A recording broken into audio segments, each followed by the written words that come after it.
काहे को बोझा लादे हुए है अहंकार का।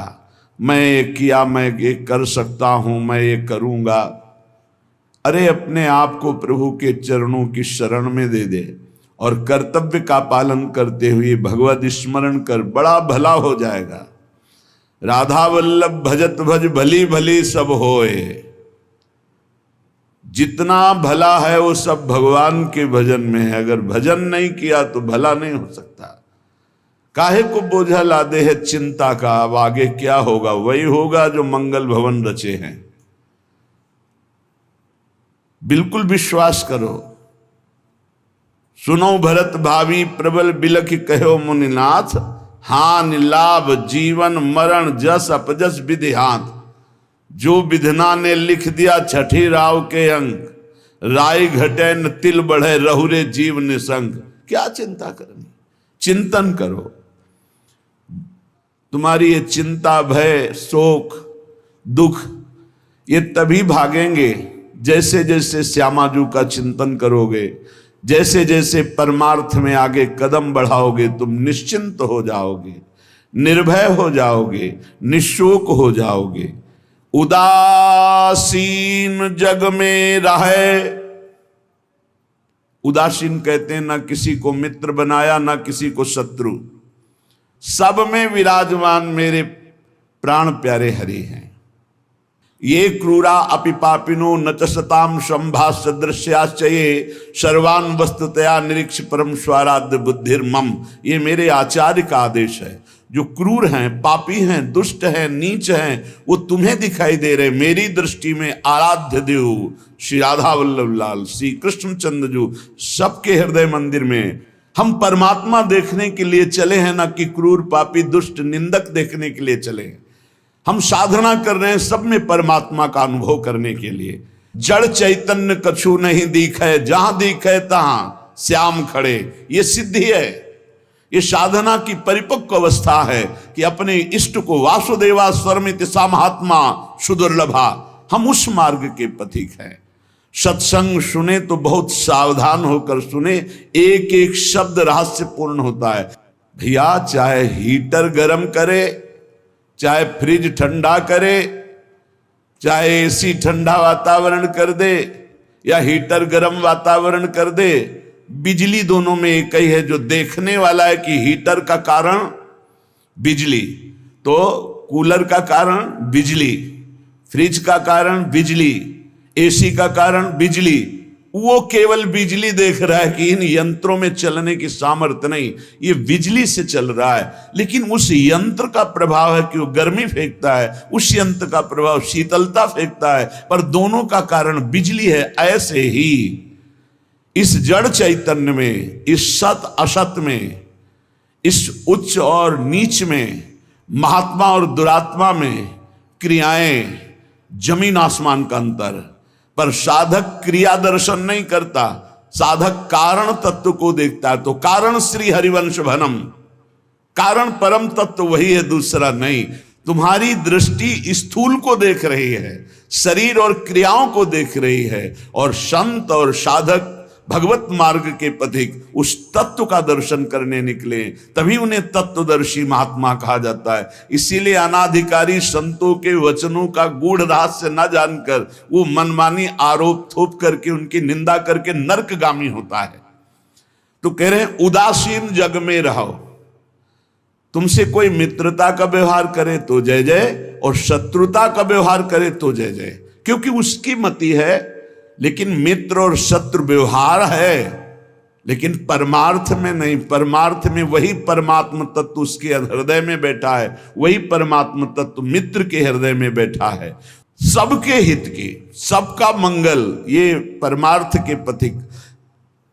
ऐसे पापी से आपको बात नहीं करनी चाहिए, आपके यहां नहीं आना चाहिए। कौन पापी है? पापी कौन है?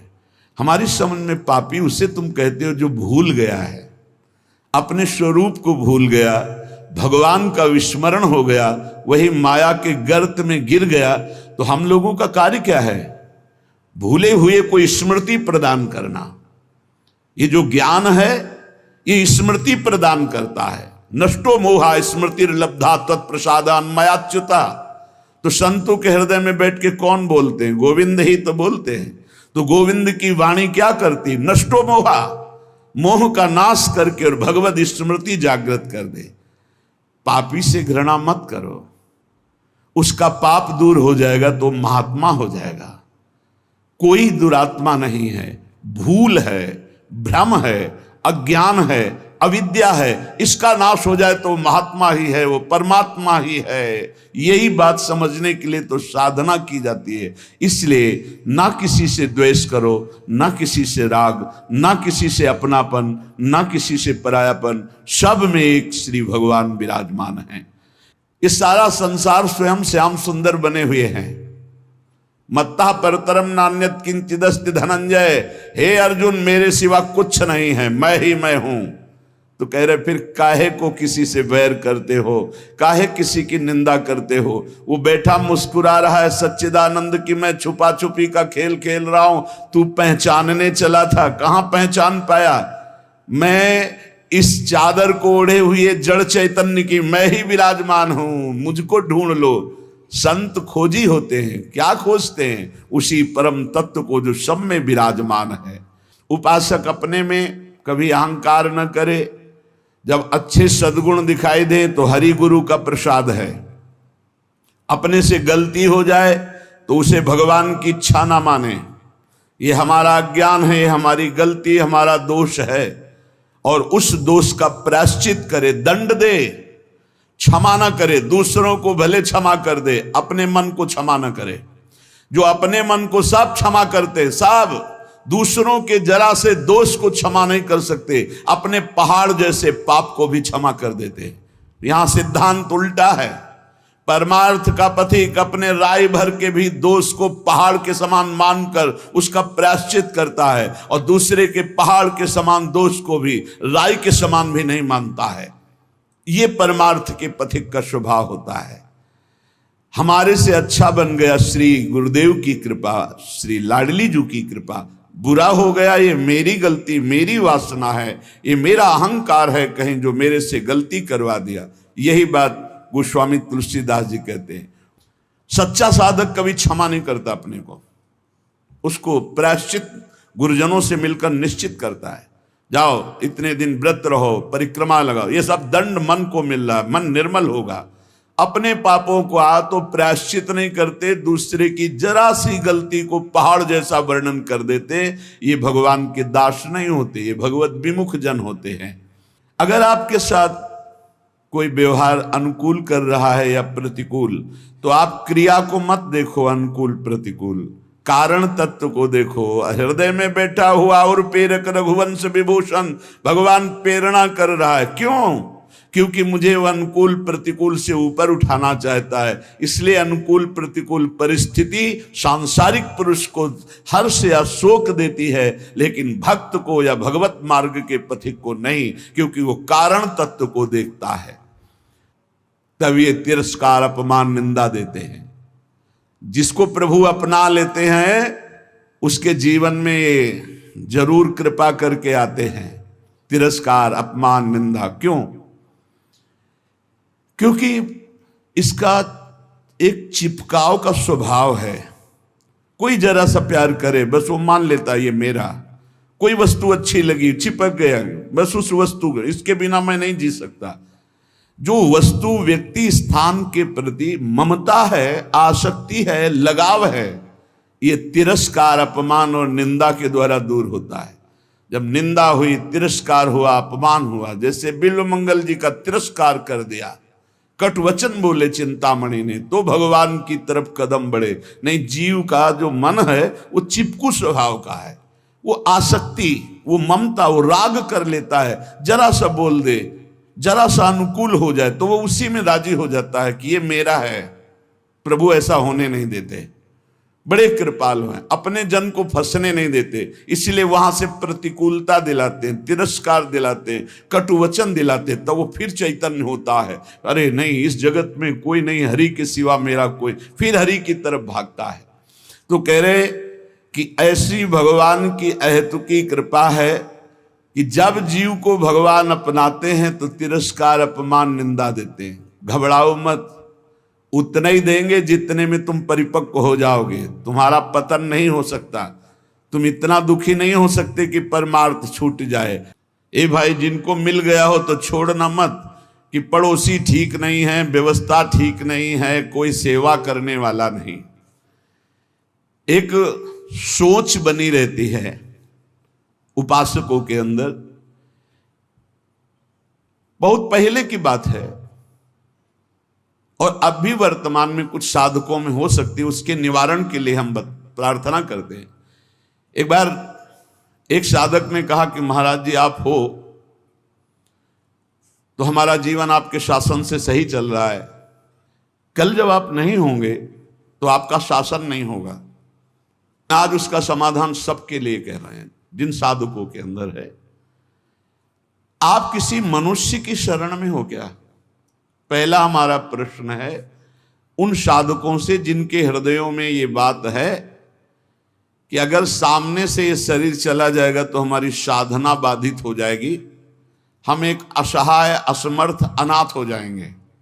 तो हम ये पूछना चाहते हैं, आप पांच भौतिक शरीर के शरणागत हुए हैं क्या? तो उत्तर आएगा नहीं,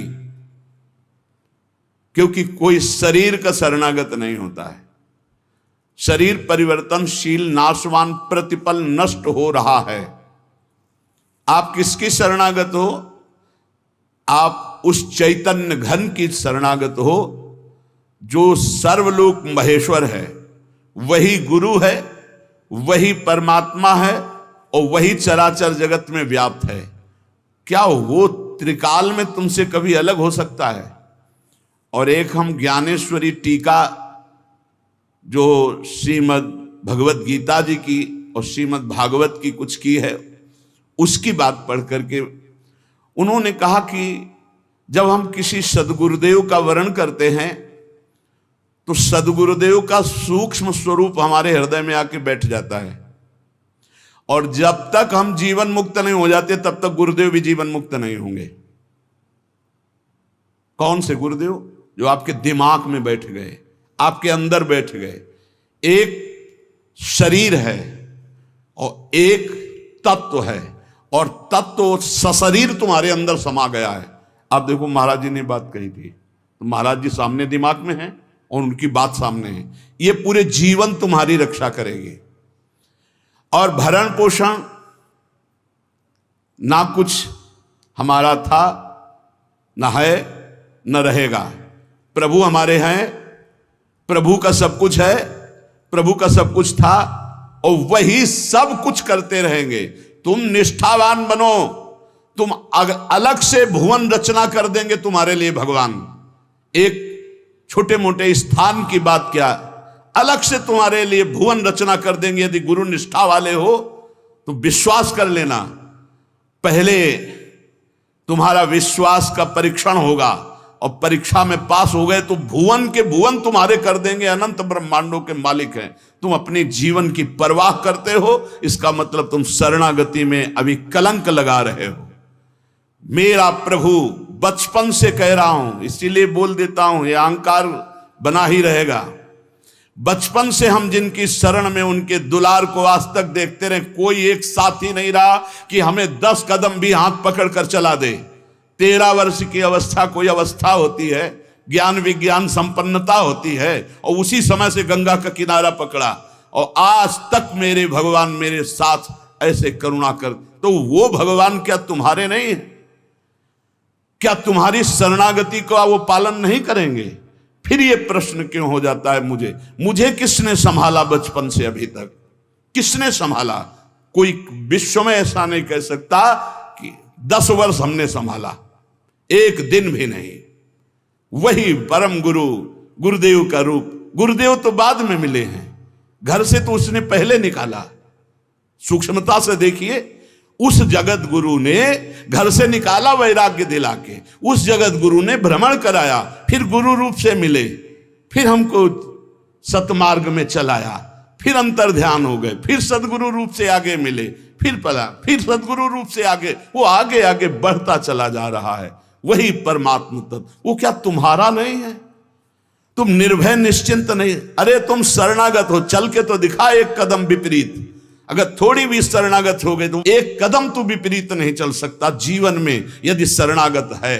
और जो शरणागत है तो माया मां की तरह दुलार करती है, मां की तरह। हमारी बात को समझ लेना, माया उनको विघ्न डालती है जो सूरवीर हो करके माया को जीतना चाहते हैं, और जो माया को मां मानते हैं, मां की तरह दुलार करती हो, भगवान को प्राप्त हो जाते। माया कभी बाधा नहीं पहुंचाती। इसीलिए हरिदासों में कहीं भी माया का प्रभाव नहीं देखा जाता। वो तब होगा जब कीन हो इस कबहू अभिमाना, शोक होवन चा कृपा निधाना।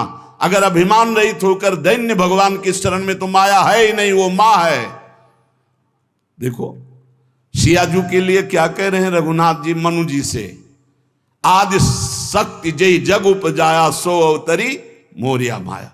वही हमारी जननी है, वही हमारे सर्वस्व हैं। वो पालन पोषण करके भगवान से मिला देती, वो श्रृंगार करके भक्ति का भगवान से मिला देती। बाधा तब पहुंचती जब अहंकार होता है और माया पर विजय प्राप्त करने की बात होती, तब प्रश्न खड़ा हो जाता है। और जब भगवान के अधीन हो जाते हैं तो माया मां की तरह दुलार करती हुई भगवत प्राप्ति करा देती है।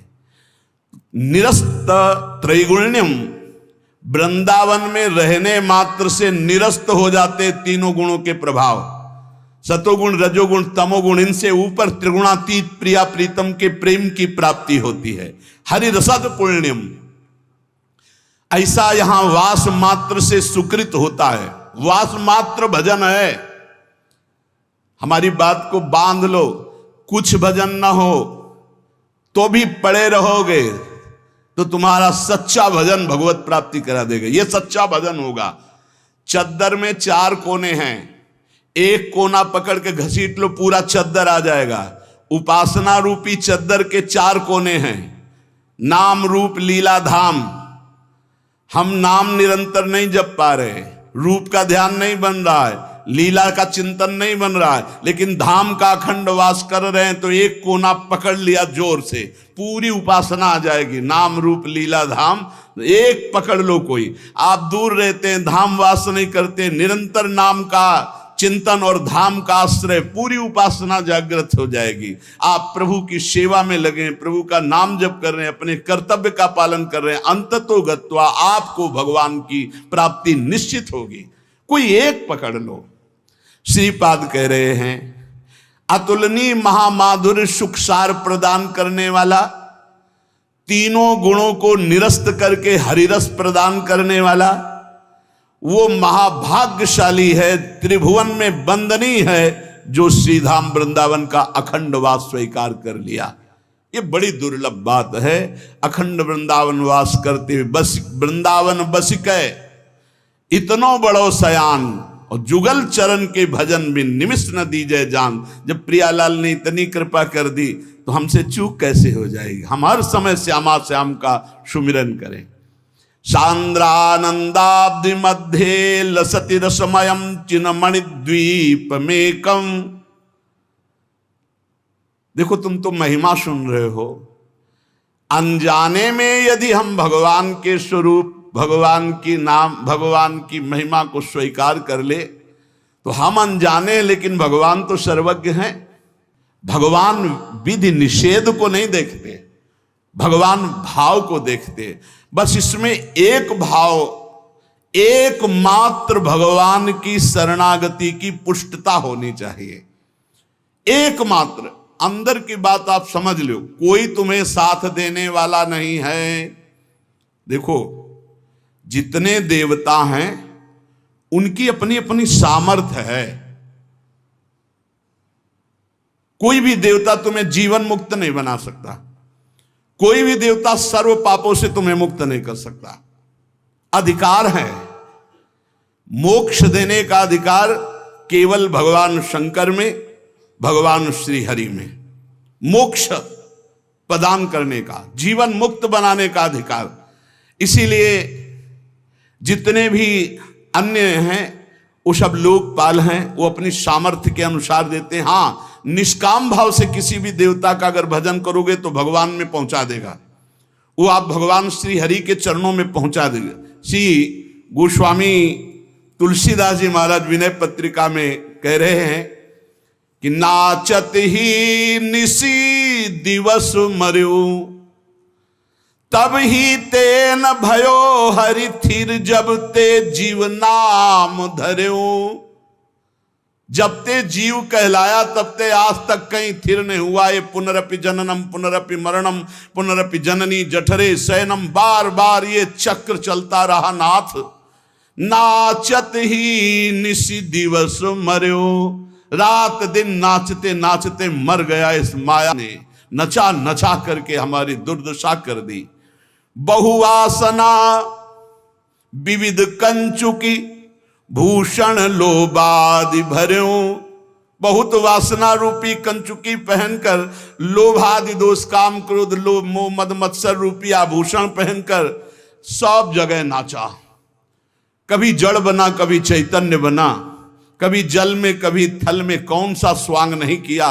चर अरु अचर गगन जल थल में, कौन न स्वांग कर्यो। प्रभु कभी जड़ बना, कभी चैतन्य, कभी पक्षी बन करके, कभी आकाशचारी, कभी पृथ्वीचारी। प्रभु क्या क्या योनियों में गया, क्या क्या स्वांग रखा, क्या क्या कर्म किया, लेकिन आज तक कुछ नहीं बना। बहुत सुंदर बात समझना। देव दनुज मुनि नाग मनुज नहीं जाचत को उबर्यो, मेरो दुषह दरिद्र दोष दुख काहू तो न हर्यो। नाचत ही निस दिवस मर्यो। प्रभु देवता दैत्य मुनि नाग मनुष्य आदि कोई भी ऐसा नहीं बचा जिसके आगे मैंने हाथ न फैलाया हो, परंतु इनमें से किसी ने आज तक मुझे सहयोग नहीं दिया कि मेरा दारुण दुख हर ले, मेरी दरिद्रता हर ले, मेरा दोष हर ले, मेरा भय हर ले, मेरी चिंता हर ले, मेरा दुख हर ले। प्रभु देखो कह रहे कोई भी देवता एक सीमित शक्ति है, देवता एक सीमित शक्ति है, भगवान असीम बलशाली अनंत महिमाशाली हैं। किसी ने मेरो दुषह दरिद्र दोष दुख काहू तो न हर्यो। थके नयन पद पान सुमति बल संग सकल बिछुर्यो, अब रघुनाथ शरण आयोजन भव भय बिकल डर्यो। प्रभु मेरे नेत्र, मेरे पैर, मेरे हाथ, मेरी सुंदर बुद्धि, बल सब लगाकर हार गया, पर काम क्रोध लोभ मोह मद मत्सर वासना इन पर विजय प्राप्त नहीं हो पाई। और कोई भी देवता सहयोग नहीं किया, मनुष्य सहयोग नहीं किया, कोई भी दनुज कोई भी सहयोग मेरा नहीं किया कि मेरी ये दरिद्रता, मेरा चिंता शोक भय दुख दूर हो जाए। जिस जिससे प्यार किया सब बिछुड़ गए, सब छोड़कर चले गए। अब तो हे रघुनाथ जी संसार के भय से व्याकुल होकर एकमात्र आपकी शरण में आया हूं। अब बस एकमात्र बात समझनी है। हे हरि, हे रघुनाथ जी, मैं आपकी शरण में आया हूं, लेकिन कमी यह है कि जेहि गुण ते बस हो रीज कर, सो मोहि सब बिसर्यो। तुलसीदास निज भवन द्वार, प्रभु दीजै रहन पर्यो। हे नाथ, जिस गुण पर आप रीझते हो वो तो मेरे में है नहीं। दैन्यता, दैन्यता, यही दरबार दीन को आदर रीत सदा चली आई। यही दीन पियारे वेद पुकारे, द्रवो सुश्री भगवाना। पर प्रभु बड़ी भूलें हम में हैं, बड़ी कमियां हम में हैं, पर अब आपके दरबार को छोड़कर दूसरे द्वार पर नहीं जाने वाले।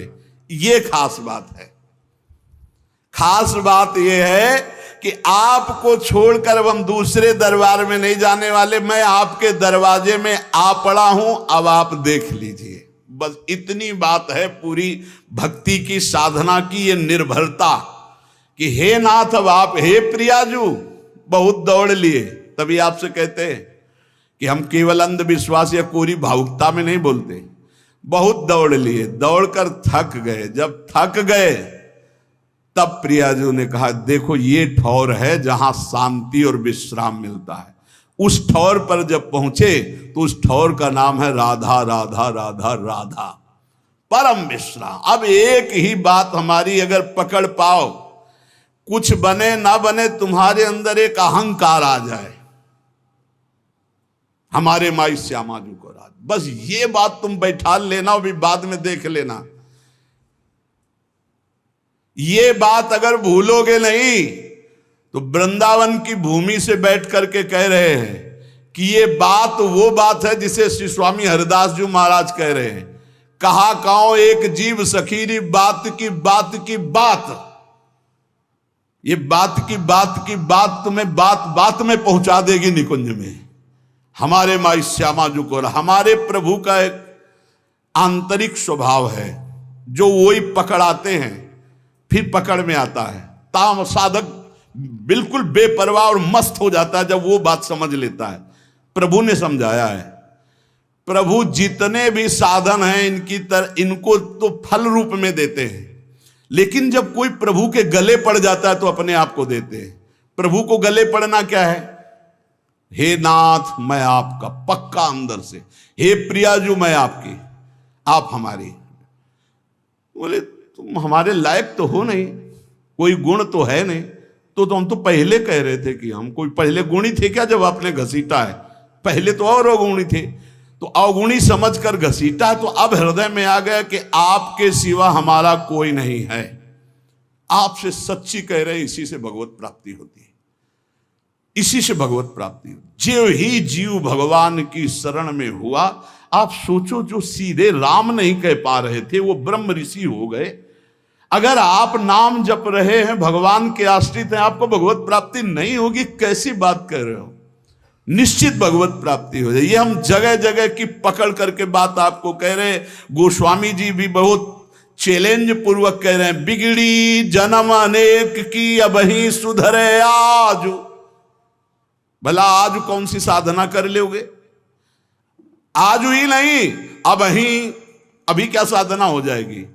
बहुत सूक्ष्म विषय है, अगर इसे समझ लो तो चौड़ी छाती करके घूमो, भगवत प्राप्ति हो जाएगी। बिगड़ी जन्म अनेक की अबही सुधरे आज, आज वो अभी सुधर जाएगी, अभी भगवत प्राप्ति के तुम लायक हो गए। क्या हो राम को हाथ उठा के कहता हूं कि मैं प्रियाजू का हूं, बस प्रियाजू के योग्य नहीं हूं, पक्की बात है। हम में कोई साधना का सर्टिफिकेट नहीं कि हम अपनी पात्रता साबित कर सके, नीच हूं, अधम हूं, पर मैं अपनी प्रियाजू का हूं, पक्का भगवत प्राप्ति। बिगड़ी जन्म अनेक की अब ही सुधरे आज, होई राम को पहली शर्त। अब जितना जीवन बताया, नाम जप राधा राधा राधा, तुलसी तज कुसुमाज, नाना प्रकार के विकारों का त्याग हो जाएगा जिस समय तुम भगवान की शरण में होकर नाम जप करोगे। ये बहुत सब शास्त्रों की सार बात है। हृदय में जो आनंद उमगता है। अच्छा, जैसे ये कहा जाता है कि आप में ये कमियां हैं, हमें बताओ शरणागति की उच्च कोटि की अवस्था का नाम है अजात पक्षायु मातरम खगा। बहुत ध्यान से सुनना, शरणागति की उच्च अवस्था का नाम है अजात पक्षा एवं मातरम खगा, अर्थात वो पक्षी जिसके पंख नहीं निकले, वो घोंसले में बैठे केवल मां की बाट जोहता रहता है, वो कौन सा उड़कर साधन करेगा? तो ऐसे हम बिना पंख के पंछी के बच्चे की तरह हैं, हम केवल राधा राधा बाट जो रहे हैं अपनी श्री जी की कृपा की, निश्चित भगवत प्राप्ति होगी। भगवत प्राप्ति बड़ी बड़ी साधनाओं से भी नहीं होती, और भगवान के आश्रित होने वाले जटायु को भी जो प्राप्त हो गई, जो भगवान की कृपा से भीलों को, कोल भीलों को प्राप्त हो गई, जो भगवान की कृपा से ऐसी उच्च अवस्थाएं असुरों को दे दी भगवान ने, आप चिंता न करें, आप चिंतन करें और ये ठसक रखें। देखो शरीर कितने दिनों का कोई भरोसा नहीं, और अभी ठसक कर ली तो श्री जी मिलेंगे। हमारी बात को पकड़ लो, पकड़ लो। हम श्री जी के थे, श्री जी के हैं, श्री जी के रहेंगे, भूल के जगत को अपना मान लिया। बस यही भूल मिटाने के लिए हमको श्री जी के लिए साधना की जरूरत नहीं। तो साधना क्यों बताते हो? असाधन न करो, इसलिए असाधन से हटने के लिए साधना है। और अगर वो भी नहीं कर पा रहे हो तो वहीं पड़े पड़े पुकारो, जहां हो वहीं से उठा लिए जाओगे। नहीं, जैसे कोई डूब रहा है तो एक होता तैर के जाना, एक होता नाव लेके जाना, एक होता हेलीकॉप्टर से सीधे वहीं उतरे और बेल्ट बांधे और सीधे उड़ के चले गए। तो अगर तुम तैर नहीं पा रहे हो, एकदम डूबने की स्थिति में हो, वहीं से पुकारो राधा राधा राधा, कृपा रूपी हेलीकॉप्टर में बैठा लिए जाओगे खींच के। विश्वास कर लो। हम ये छाती की बात कहते हैं, अब हमारे पास शब्द नहीं है जो हमारे अंदर हो रहा है वो हम तुम्हें बता पाए। वो ऐसे ऐसे जब करे तो जान लेना वाणी असमर्थ है, बोल नहीं पा रहे। केवल कृपा, अमोघ कृपा, मेरी लाडली कृपा समुद्र है। दयालुता कृपालुता, अगर उनकी दयालुता कृपालुता न हो तो हमारे आचरण ऐसे नहीं कि हम जहां बैठे हैं बैठने की योग्यता नहीं हमारी बैठने की, हम धाम में बैठे हैं, धाम में प्रियालाल का जस सुन रहे हैं, ये अत्यंत दुर्लभ बात है। सुत दारा धन लक्ष्मी पापियों के घर होए, ये जो हमें प्राप्त है ये केवल कृपा से। तो जिन्होंने इतनी कृपा की है वो कंजूस नहीं है, वो और कृपा करके हमें स्वयं मिल जाएंगे। हम वहां तक नहीं पहुंच सकते, वो हमारे तक आ जाएंगे। हमारे मन बुद्धि वहां नहीं पहुंच सकते, वो हमारे मन बुद्धि में आसन जमा लेंगे। उनके लिए कोई नियम नहीं है, हमारे लिए वो अतर्क हैं, हमारे लिए वो अनंत महिमाशाली बहुत दूर हैं। लेकिन उनको हमारे मन में आने के लिए, हमारी बुद्धि में समाने के लिए कोई देर नहीं है। इसलिए हम श्री जी के हैं ये ठसक बैठा लें और जितना जीवन है राधा राधा राधा नाम पुकारे, बेपरवाह रहे। भगवत प्राप्ति तो श्री जी की कृपा से पक्का इसी जन्म में हमारा काम हो जाएगा। बस हम इधर उधर ना भटके, हमारी श्री जी, हमारी लाडली जी बस ये ठसक रखें, सारा काम हो जाएगा। हम शास्त्र सम्मत बात कह रहे हैं। बड़े बड़े महापुरुषों के जीवन चरित्रों में एक बात पकड़ने को आई, अनन्य निष्ठा, अपने इष्ट देव के प्रति अनन्य प्यार। और वही प्यार जागृत हो जाएगा जब मेरी महारानी श्री राधा रानी, मेले बल सी वृंदावन रानी, राहो को काहू मने दिए मेरे प्राणनाथ श्री श्यामा, शपथ करो त्रंछे हरिवंश महाप्रभु के। ये महामंगल मोदमयी स्थिति आ जाएगी। अभी तो जबान से कह रहे हैं, फिर हमारे हृदय से, फिर रोम रोम से निकलेगा हमारे माई श्यामा जी को राज। चरित्र में बड़ी विशिष्ट बात पाई गई। देखो, सदन जी का जो जन्म है, इसी से हमें ये पता चलता है कि भगवान केवल भाव देखते हैं। सदन कसाई ताकि नीकी कसियाई, जैसे बाराबानी सोने की कसौटी कसियाई है। जीव को न बध करें ए पे कुलाचार ढरें, बेचे मांस लाए प्रीति हरि सो लगाई है। गंडकी को सुत बिन जाने तासों तोल्यो करे, भरे दृग साधु आनि पूजे पे न भाई है। कही निस सुपने में वाही ठोर मुंह को देवो, सुनो गुण गान रीझो ही की सच्चाई है। सदन जी का जन्म कहां हुआ? कसाई कुल में, जहां पशुओं का वध करना एक स्वाभाविक वृत्ति है। निंदनीय किसी भी जीव की हिंसा करना निंदनीय कार्य है। देखो, पर कभी कभी ऐसे महापुरुषों का प्रभाव प्रकाशित होता है कि कुल कर्म छू भी नहीं सकते। सदन जी जैसे स्वर्ण कसौटी पे कसा जाए तो खरा निकले, ऐसे खरे महाभागवत थे। उनके हृदय में एक बार कुछ रिश्ते नातेदार आए, बच्चे ही थे, तो पिता एक छोटा बछड़ा लाए थे। वहां तो कटते ही रहते थे। पिता ने कहा कि ज्यादा तो इसमें मांस नहीं, इसकी टांगों में मांस है पहले, तो फिर अपने अतिथि का स्वागत करते हैं।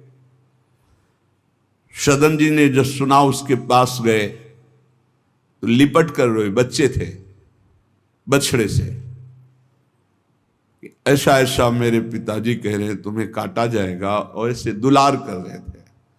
बछड़े के भी देखा आंसू निकल रहे। हर जीव को पता है, कष्ट का पता होता है।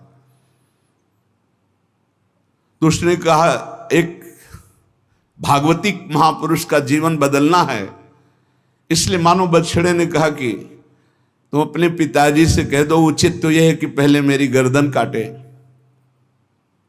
तो सदन जी ने कहा ऐसा क्यों? बोले क्योंकि मैं पूर्व में ऐसा था, तुम्हारे पिताजी पशु थे और मैंने इनकी गर्दन उड़ाई है, तो मैं अब पशु बना हूं, इनसे कह दो तुम्हें गर्दन ही काटनी चाहिए, पहले जिंदा टांग मत काटो, मैंने तुम्हें इतना कष्ट पूर्व में नहीं दिया था, सीधे गर्दन काटी थी। इसका मतलब जो कर्म किया जाता है उसका फल मिलता है पक्का। मैंने पूर्व में तुम्हारे पिता की गर्दन काटी थी इस जन्म में, इसीलिए मुझे पशु बनना पड़ा, और तुम्हारे ही पिता मेरी गर्दन काटेंगे पक्का, तुम रोक नहीं सकते क्योंकि वो विधान है। पर वो पहले टांग ना काटे, पहले गर्दन काटे। अब ये घटना उनको बहुत छुई। जीव को अपने कर्म का फल भोगना पड़ता है जन्म जन्मांतरों में। बच्चे ही थे, कुछ संत मंडली जा रही, यही है मत की रति गति भूति भलाई, जब जे जतन जहां जे पाई, सो जानो सत्संग प्रभाव। सत्संग का एक अमोघ प्रभाव होता है। वो संतों के सामने गए, चरणों में लौट गए, बालक थे। संत जनों ने उठो उठो बच्चे, तो रोते हुए बोले कि हर कर्म का फल जीव को भोगना पड़ता है, कोई ऐसा साधन है जिससे कर्म का फल ना भोगना पड़े और जीवन मुक्त हो जाए, जीव मुक्त हो जाए? उनका भगवान का निरंतर नाम रटना। श्री हरि हरि नाम निरंतर रटे और स्वयं किसी जीव को कष्ट ना दे और संतों का संग करता रहे तो जीवन मुक्त हो जाएगा। बस छोटे से बालक सदन जी में बात बैठ गई, बस अंदर शुरू कर दिया हरि श्री हरि श्री हरि श्री हरि। संतों की बात मान ले तो परम पद जेब में है। अब पिताजी जब तक रहे तब तक वो वध करते रहे जीवों का, लेकिन सदन जी ने कभी कभी किसी का वध नहीं किया। वो कुल परंपरागत मांस खरीद लाते और उसी को मुनाफा करके बेचते और परिवार का पोषण करने लगे। एक दिन ये रास्ते में आ रहे थे तो किसी साधु का बटुआ ढीला होगा तो शालिग्राम भगवान गिर पड़े थे। इन्होंने उठाया कि अच्छा चमकता हुआ कोई पत्थर है, तो शालिग्राम भगवान को लाए। तो उन्होंने अंदाज में कि आधा 1 किलो के वजन का काम तो करेंगे, तराजू में रख दिया। हरि श्री हरि श्री हरि श्री हरि, हर समय नाम जपना। ये तो बचपन से शुरू था संतों की कृपा से, और भगवान से अंदर से समर्पण था। ये नहीं जानते थे कि शालिग्राम भगवान है, देखा ही नहीं था कभी भगवान के शालिग्राम रूप को। अब जैसे कोई कहता कि 5 किलो दो तो 5 किलो शालिग्राम बन जाते, 2 किलो तो 2 किलो दो। अब तो बहुत बढ़िया काम की बाट बदलने की जरूरत नहीं, एक ही बाट में जितना मांगो उतना दे देंगे और ठीक वजन उतना ही होता, कभी किसी को संशय नहीं हुआ। एक दिन वो संत समागम करते ही थे तो एक संत भगवान आए। कोई इनके यहां ये भेद नहीं मानता था कि ये अमुक कुल की, क्योंकि इतने महाभागवत थे। संतों के चरणामृत लेना, उनके पास बैठकर सत्संग करना, तो संत जन इनके यहाँ आकर के बैठते थे, इनके यहाँ आकर के थोड़ी देर भगवत चर्चा। बड़े उच्च कोटि के भाव सदन जी के प्रकाशित थे। तो एक संत भगवान ने देखा कि ये तो बड़े सिद्ध शालिग्राम हैं, इनमें तो चक्र का चिन्ह भी है और ये इससे मांस तोलते हैं। अश्रुपात होने लगे संत जी के कि ऐसा अनर्थ करते हो तुम, भगवान के भक्त हो। संत जी ने सदन जी से बताया कि ये जानते हो तुम्हारे बांट नहीं है, स्वयं शालिग्राम भगवान हैं, और इतना घृणित कार्य कि तुम इनसे एक तरफ मांस और एक तरफ शालिग्राम। बड़ी बड़ी उनको व्यथा हुई। सदन जी ने कहा मुझे कुछ पता नहीं, मैं नहीं जानता, मेरे लिए तो ये बहुत सिद्ध बांट है, मैं जितना ग्राहक मांगता है उतना ही, आधा किलो तो आधा किलो, 5 किलो तो 5 किलो बन जाते हैं। आप देखो अपने कुल कर्म को कर रहे हैं और नाम जप कर रहे हैं और संतों की कृपा है। तो देखो अचानक रास्ते में भगवान शालिग्राम जी मिले थे। उन्होंने कहा अगर ये भगवान है तो आप ले लो, हम तो सेवा पूजा कुछ जानते नहीं, आप इनको ले जाओ। संत जी ले गए और देखो ये हृदय में बैठा लीजिए, संत मिले मतलब आखिरी जन्म हमारा है। विश्वास अगर कर ले, पक्का समझ लीजिए ये तुम्हारा विश्वास काम करेगा। निमज्जोन्मज्जताम घोरे भवाब्धौ परमायनम संतो ब्रह्मविदा शांता निर्दडे वापसु मज्जताम। इस घोर संसार सागर में जो हम डूब रहे हैं, तो भगवान भेजते हैं ब्रह्मवेत्ता संत महापुरुष का समागम, और जहां संत मिले तो आखिरी जन्म समझो इस संसार समुद्र से पार होने के लिए सुदृढ़ नौका संत समागम है। भव सागर कहा नाव शुद्ध संतन के चरण, तुलसीदास प्रयास बिनु मिलहि राम दुख हरन। संतों के चरणों का सानिध्य मिला तो देखो सदन जी हरिनाम जपने लगे, सदन जी के हृदय में संतों के प्रति प्रियता बढ़ी, शालिग्राम भगवान मिल, सब बानक बन जाता है। अब संत जी शालिग्राम भगवान को ले गए, एकांत में जाकर के भगवान का पंचामृत से अभिषेक किया और इसके बाद वेद की स्तुति की, पुरुष सूक्त, शास्त्र शीर्षा पुरुखा सहस्राक्षा शास्त्रपात। भगवान को बिल्कुल अच्छा नहीं लगा। देखो भगवान प्रीति चाहते हैं, सिद्धांत एक अलग होता है। इसीलिए कल हम ऊपर कुछ साधकों से कह रहे थे कि किसी भी साधक को ठाकुर जी में जिस रूप में आसक्ति हो उसको ठेस नहीं पहुंचानी चाहिए, क्योंकि पता नहीं कितना आसक्त हो, आप देख करके अच्छा चलो, ऐसे नहीं कभी वही ओहो धन्य भाग, कितने सुंदर आपके ठाकुर जी है, बहुत सुंदर, आप खूब प्यार कीजिए, क्योंकि पता नहीं वो कितनी गहराई से प्यार कर रहा है आप, तो उसका हृदय बहुत दुखी हो जाएगा। भक्त का हृदय दुखी हुआ तो आपकी उपासना में फर्क पड़ जाएगा। संत जी को लगा था कि कसाई कुल में जन्मे हैं, मांस का उधर पल्ला इधर ठाकुर, क्या अपराध कर रहा है उनको ऐसा, और बाहरी दृष्टि में लगता भी ऐसा ही है। तो कहा भयो जो पे बड़े कुलहू में जन्म भयो, जप तप नेम व्रत साधन अपार है। कहा भयो तीर्थ अनेकन गमन किए, गयो नहीं जौलो निज मन को विकार है।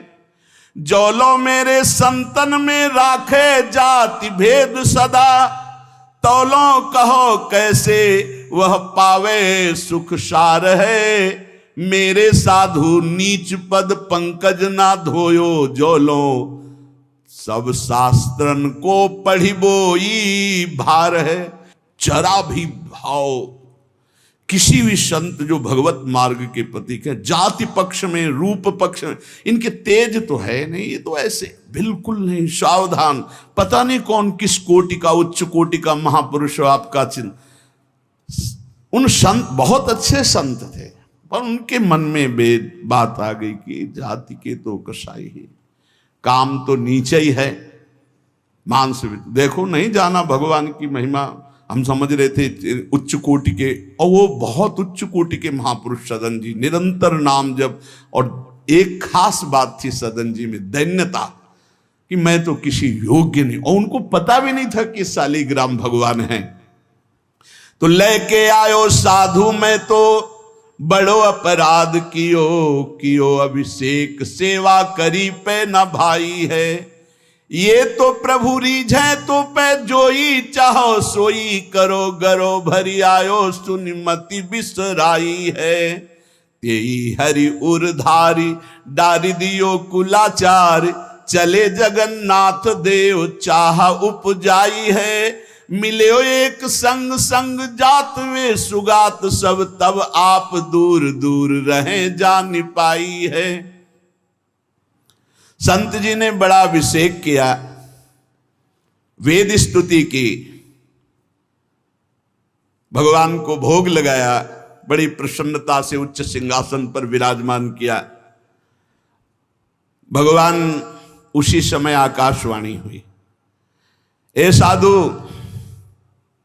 मुझे ये तुम्हारी वेद स्तुति बिल्कुल पसंद नहीं, तुम्हारा ये पंचामृत स्नान भोग ये सब, तुम मेरे भक्त पर नीच बुद्धि करके मुझे लाए हो ना, ये मुझे तुम क्या समझते हो? वेद मेरी श्वासों से ही तो प्रकट हुए हैं। वेद क्या है? भगवान की श्वासों से वेद का प्रादुर्भाव हुआ।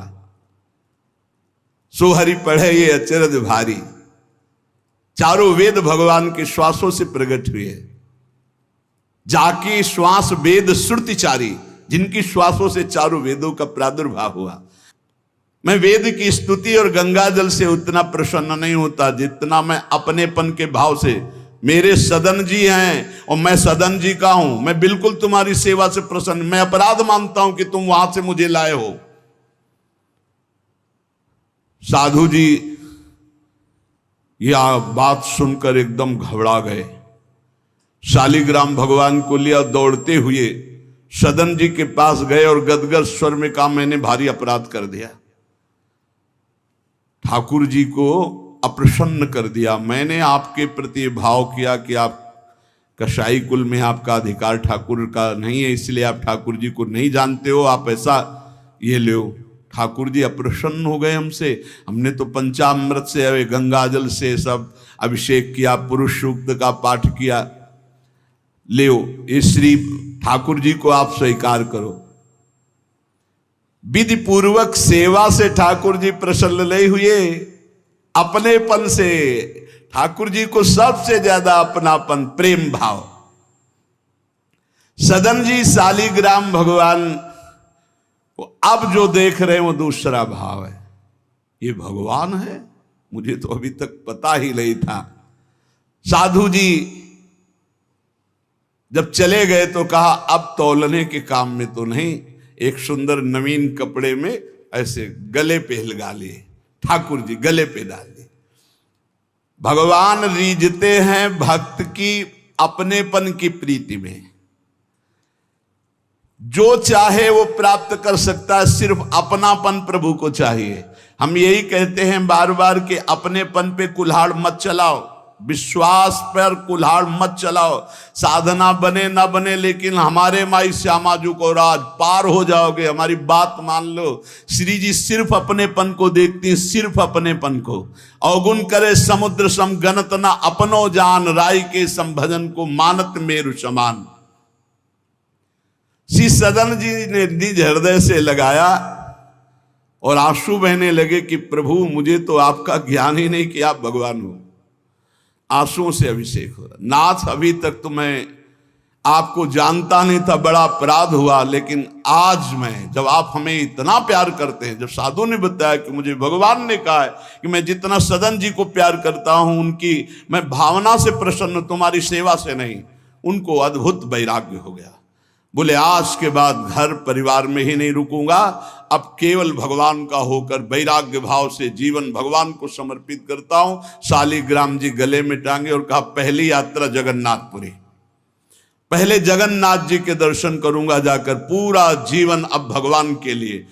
भगवान देखो कैसे कृपा करते। बचपन में संतों से उपदेश मिला, नाम जब शुरू किया, ऐसे उच्च कोटि के महात्मा के ऐसा कार्य करने पर भी सब संत उनके यहां जाते थे, और उसका परिणाम हुआ कि घोर वैराग्य युक्त होकर भगवान के अनुराग में घर से चल दिए। श्री सदन जी कुटुंब, परिवार, कुल, व्यापार सब छोड़कर जगन्नाथ जी के दर्शन के लिए चले।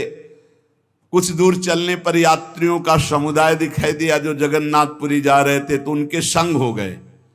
जब उन लोगों ने कुछ ने पहचान कर ली कि अरे तो कसाई कुल के हैं, और तो सब दूर दूर छूना भी नहीं चाहते थे। यही बहुत बड़ी चूक हो जाती है, जो भगवान को समर्पित हो जाए उसमें कभी जाति पक्ष ना देखे, नहीं, बहुत बड़ी हानि हो जाती है। राजसूय यज्ञ में स्वपच वाल्मीकि को आदर सहित पवाकर पूर्ण यज्ञ करवाई भगवान ने। ये बात ध्यान रखना है, अपने जात अभिमान में आकर कभी किसी भक्त का अपमान न कर दे कि वो नीच कुल का है, ऐसा कुछ। जब ये देखा सदन जी ने कि ये लोग घृणा करते हमसे, तो खुद अलग हो गए। सदन जी बड़े पुलकित है कि आज जगन्नाथ जी के दर्शन होंगे। एक जगह देखा, गौएं पानी पीने के लिए लालायित हैं, तो एक आदमी बाल्टी से पानी निकाल तो गौओं को डंडा मारने लगा।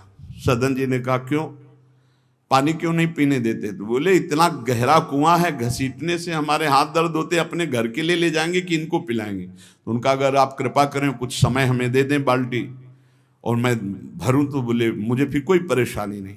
भर भर करके 2500 गाय थी, सबको पानी पिलाया। शाम हो गई, पानी खींचने में पिलाने में समय लगा, तो उन्होंने सोचा गांव में भिक्षा मांग लेते हैं और आज रात्रि कहीं एकांतवास कर लेते हैं, सुबह जगन्नाथ जी के दर्शन करेंगे। तो आयो मग गांव भिक्षा ले नई ठाव गयो, नयो रूप देखी को तियारी जी परी है, बैठो याही ठौर करो भोजन निहोरी कहो, रहो निसि सोई आई मेरी मति हरी है, ले वो मुंह को संग गरो काटो तो न होए रंग, बूझी और काटी पति ग्रीव पे न डरी है, कही अब पागो मोशो ना तो कौन तो सो मोसो, सुर करी उठी इन मार्यो भीर करी है। बहुत कठिन है, वैराग्य लेकर भगवान के मार्ग में परम दयालु स्वभाव श्री सदन जी जगन्नाथ जी के दर्शन करने। रास्ते में एक घर में आवाज लगाई भिक्षाम दे। भगवान की लीला, एक स्त्री निकली भिक्षा लेकर, देखा रूप, तो जो भगवान का नाम जप करते हैं, भगवान आश्रित होते हैं, उनका रूप अलौकिक होने लगता है। एक दिव्य आकर्षण होता है जो सबके चित्त को आह्लाद प्रदान करता है, क्योंकि आनंद स्वरूप भगवान का निरंतर चिंतन होता है। उसके प्रभाव से मुखाकृति में एक अद्भुत लावण्य, एक अद्भुत आकर्षण होता है।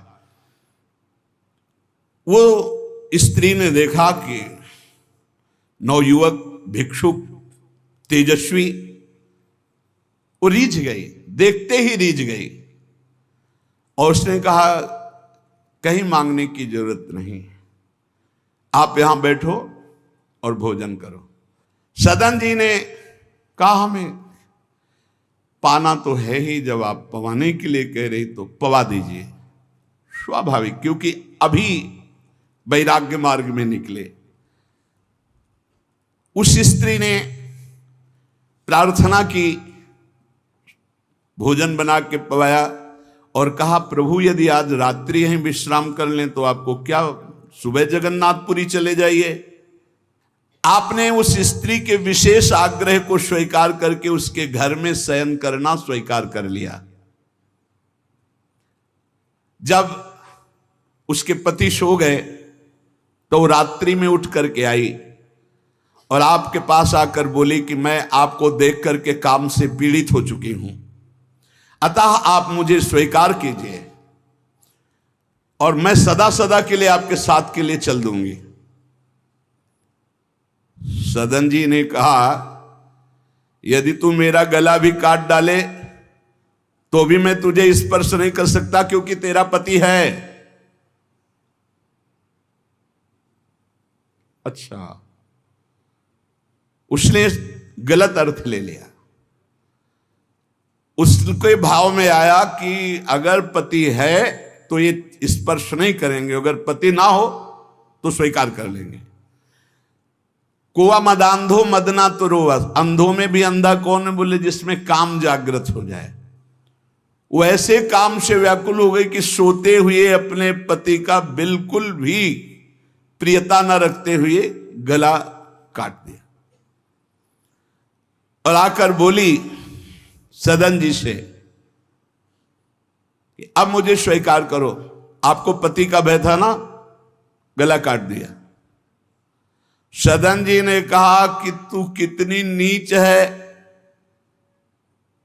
जब तू अपने पति का गला काट दिया तो तू कितनी नीच है, इतना सोचा है? वैसे ही मैं तुझे स्पर्श नहीं करता, अब तो तुझे देखना भी नहीं। तो स्त्री ने कहा मुझे ऐसा मत समझो कि मैं तुम्हें भी बख्श दूंगी, तेरे कारण मैंने अपने पति का गला काटा है, तो फिर तू भी नहीं बच सकता। तो सदन जी ने कहा क्या कर सकती हो? तो उसने कहा मुझे स्वीकार करो, नहीं उच्च स्वर से अभी हल्ला मचाती हूं। माया का विचित्र तांडव, और मैं जोर जोर से सबको कहूंगी कि ये मेरे साथ गलत करना चाहता था, मैंने रोका, मेरे पति ने रोका, मेरे पति का गला इसने काट दिया, इसलिए अभी कहती हूं मैं आजीवन तुम्हारे साथ रहूंगी, मुझे ले चलो। सदन जी ने कहा गला कटवाना बर्दाश्त है, लेकिन स्पर्श नहीं कर सकता। ये सब चूकों की चूक का पूर्ण आहुति, इससे पूर्णता हो गई। मैं धर्म के विपरीत नहीं चल सकता, तू चाहे मेरा गला तू काट दे या समाज से कटवा दे। सदन जी भगवान के भक्त थे, उनके भोले भक्त होते हैं भगवान के, ज्यादा बुद्धि नहीं लगाते हैं, नहीं तो रुकना ही नहीं चाहिए था या उसी समय भाग जाना चाहिए था, भागना चाहिए था। वहां बैठ करके उपदेश नहीं, जब ऐसी घटना है तो भागना चाहिए था। जब वो कि प्रश्न करने के बाद जब सदन जी ने कहा कि तुम्हारा पति है, तुम ऐसा कैसा दुराचार पूर्ण भाव रखती हो, तुम मेरा गला काट दो तो भी तुम्हारा स्पर्श नहीं कर सकता। अब तो उसने देखा कि ये हल्ला मचा दिया, दौड़ो दौड़ो देखो ये ऐसा ऐसा। अब गांव के लोग इकट्ठा हो गए, तुरंत बंदी बनाए गए सदन जी। वहां कौन सुने सदन जी, कौन सुनता है? भीड़ में कोई सुनता है? कड़ा शासन बादशाह का था, उनके सामने पेश किया गया। हाकिम पकड़ पूछे कहे हंसी मार्यो हम, डार्यो सोच भारी कही हाथ कत डारी, कट्यो कर चले हरि रंग मांझ झिले, मानी जानी कछ चूक मेरी यह उर्धारिये, जगन्नाथ देव आगे पालकी पठाई लेन, साधना सो भक्त कहा चढ़े ना बिचारिये, चढ़ी आए प्रभु पास सुपनों सो मिट्यो त्रास, बोले दे कसौटी हूं पे भक्ति विस्तारिये। जब सामने बादशाह के पेश किया गया सदन जी को, पूछा गया स्त्री से क्या दोष है इनका? बोले साहब ये हमारे प्रति गलत भाव रख रहे थे, मेरे पति ने मेरी रक्षा की तो इन्होंने पति का वध कर दिया, फिर मेरे साथ तो मैंने हल्ला मचा दिया, फिर ये बंदी बनाकर आपके सामने ले गए। सदन जी से पूछा तो हंस दिया, उस स्त्री की तरफ देख के हंस दिया कि भगवान क्या लीला करना चाहते हो। और सदन से पूछा तुमने ऐसा किया? तो बोले जो ये कह रही वही सत्य है। उन्होंने विचार किया कि जन्म जन्मांतरों में हमारे कोई पाप हैं जिनका निस्तार भगवान करवाना चाहते, नहीं तो ऐसा क्यों लीला करते। उन्होंने कहा जो ये कह रही है वही बात मानी जाए। सहम गई स्त्री कि है क्या, वो भक्त को क्या जाने, विरोध नहीं किया सदन ने, यह धैर्यवान भगवान के भक्त का। उन्होंने कहा जो ये कह रही है, क्योंकि जो ही प्यारो करे सोई मोहि भावे, जो ये कह रही थी। भगवान के रहस्य को जानने वाले भक्त ऐसा ही श्री गदाधर भट्ट जी कथा करते थे, अपार भीड़ एकत्रित हो जाती। वृंदावन में आगरे से लोग सुबह भाग भाग करके अपार भीड़ सत्संग। तो एक कल्याण सिंह जी थे, बड़े जमींदार धनी, और सत्संग का प्रभाव है कि जितेंद्रियता, वैराग्य, भगवत प्रीति ये बढ़ती है। तो जब से उन्होंने सत्संग सुना तो ब्रह्मचर्य का नियम ले लिया, पत्नी से बात नहीं करते थे। अब घर गृहस्थी में तो यही संसारिक सुख है। कई महीने हो गए, वो अपने राजकाज और सत्संग में भाग जाना, सत्संग से आना, बस एकांत में भजन करना। पत्नी ने देखा कि कई महीने हो गए, हमारी तरफ देखना भी नहीं, बातचीत नहीं, ये कहाँ जाते हैं, कौन है ऐसा? तो पता चला गदाधर भट्ट जी क्या। बोले हमारी जिंदगी का कांटा है वो, बड़े सुख चैन से जीवन कट रहा था, जब से सत्संग में गए। अरे दक्ष ने साप दे दिया नारद जी को इसी बात के लिए, साप दे दिया। 2 घड़ी से ज्यादा कहीं तुम टिक नहीं सकते, जाओ साप देता हूं। तो नारद जी ने कहा 24 दूनी 48 मिनट में तो हम बड़ा काम कर लेंगे, तुम साप दे दो कोई बात नहीं। उसने सोचा कि मैं ऐसा मुंह काला करूं गदाधर भट्ट जी का कि कोई सुनने ही ना जाए, तो जब ये कथा नहीं सुनेंगे तो फिर हमसे प्यार करने लगेंगे। इसी ताक में थी कि कैसे क्या करूं। तो देखा उनकी गली में एक भिखारिन मांग रही थी, फटे पुराने कपड़े पहने, गर्भवती थी। फौरन बुलाया और सोने की असरफियां दी। अरे वो तो गली में मांगने वाली सोने की असरफियां मिली। अरे मालकिन, तो उनका एक काम है, जितना तू धन कहेगी तुम्हारे परिवार वालों को दूंगी, बस एक काम कर, तू जा करके कथावाचक, जहां मेरे पति कथा सुनने जाते हैं उनका नाम गदाधर भट्ट है, वहां जाके बीच सभा में कह दो कि वैसे तो रोज आते थे और जब से ये हो गया तब से आ नहीं रहे, इसका पालन पोषण कौन करेगा। बस वो समझ गई थी इतने में सब भक्तों की श्रद्धा खत्म हो जाएगी। गली गली मांगने वाली उसको इतना स्वर्ण मुद्रा मिल गई, वो फूली हुई गई और कहा पंडित जी। पूरी सभा ऐसे लगी थी, नजदीक जाके, जब ये नहीं रहा था तब रोज आते थे, जब से गर्भ रह गया तो आना ही बंद कर दिया, इसका पालन कौन करेगा। बोले बैठो बैठो, बहुत दिनों में आए, बैठो, जिसने गर्भ दिया वही इसका पालन भी करेगा, तुम चिंता क्यों करती हो। खुश खुश शुरू हो गई कि यार ऐसा बड़े त्याग वैराग्य, बड़े उच्च कोटि के महापुरुष गदाधर भट्ट जी बड़े त्याग वैराग्य की बातें करते हो, ये हालत है पीछे की। अरे कुछ लोग कहने लगे हम तो कहते ही थे, शोरगुल शुरू हो गया। और कुछ भक्त थे जो प्राण समर्पित किए थे, उन्होंने कहा ऐसा नहीं हो सकता, ऐसा कदापि नहीं हो सकता, कोई षड्यंत्र रचा जा रहा है। तो उनमें एक बहुत श्रद्धावान और समर्पित थे, उनको बिल्कुल चैन नहीं पड़ा। सोचा अगर सामने से कुछ तो फिर हमारे ऊपर गदाधर भट्ट जी की, और वो समता प्राप्त पुरुष, जैसे सदन जी ने कह दिया जो ये कह रही वही सत्य है, ऐसे उन्होंने कहा कि तुम चिंता क्यों करती हो, जिसने गर्भ दिया वही पालन करेगा, बैठो तुम आराम से सत्संग सुनो। सामने ऐसे तिरछी चितवन से जाकर उसको बुलाया, गदाधर भट्ट नहीं देख पाए, नजदीक गई, पीछे मंच के ले गए, कहा सत्य बोल, कभी तो जानती इनको, कभी मिली है। वो घबरा गई क्योंकि 10 लोग पीछे पहुंच गए जो श्रद्धावान थे, बोल सच्ची। तो उनका मैंने तो कभी देखा ही नहीं है इनको, ये हमारे पास क्या आएंगे। खोल के दिखाई, इतनी असरफियां मुझे मिली हैं और इससे ज्यादा मिलेंगी। इस बात के कारण मैंने सोचा मेरे परिवार का, अरे तू परिवार के पोषण की सोच रही, लाखों की श्रद्धा की बात है, किसने दिया। बोले कोई कल्याण सिंह है, उनकी पत्नी। कल्याण सिंह ने जे ही सुना, गदाधर भट्ट जी ने रोका, सत्संग का मतलब क्या है। बोले सभा में बोल। गदाधर भट्ट जी ने कहा कुछ कहने की जरूरत नहीं है, ये सब भगवान से प्रेरित है। कल्याण सिंह का तुम हमारी आज्ञा का पालन करो, अपनी पत्नी को कठोर शब्द नहीं बोलोगे, लेकिन गृहस्थ धर्म में हो, अपने धर्म का भी तुम्हें पालन करना चाहिए। उस कल्याण को शांति किया और उसको और भेंट दी और कहा जाओ तुम अपना सुखपूर्वक जियो। जैसे महापुरुष जो स्थिति होते उसमें सबको लगने लगा था। उन्होंने कहा बैठो बैठो बैठो, जिसने गर्भ दिया वही पाल। अब वो तो कह रहे हैं भगवान को लेकर, और लोग समझ रहे कि मामला है। ऐसी सदन जी ने कहा जो ये कह रही वो सत्य है, क्योंकि वो समझ रहे हैं कि भगवान कुछ दंड देना चाहते हैं, तो मैं क्यों बचना चाहूं। भक्तों का बड़ा विचित्र स्वभाव होता, समझ पाना बड़ा कठिन। उन्होंने कहा जो कह रही है सत्य है। जो हाकिम था उसने जब देखा तो उसने कहा मेरा हृदय कह रहा है कि इनके चेहरे से लगता है ऐसे नहीं है, पर ये जब स्वयं स्वीकार कर रहे हैं तो दंड देना ही पड़ेगा। तो इस अपराध का क्या दंड होता है? बोले दोनों हाथ काट लिए जाएं। यहां से दोनों हाथ काट लिए गए, लेकिन उनकी मुस्कुराहट में फर्क नहीं पड़ा। 22 बाजारों में कोड़े मार मार करके बेहाल किया जा रहा है।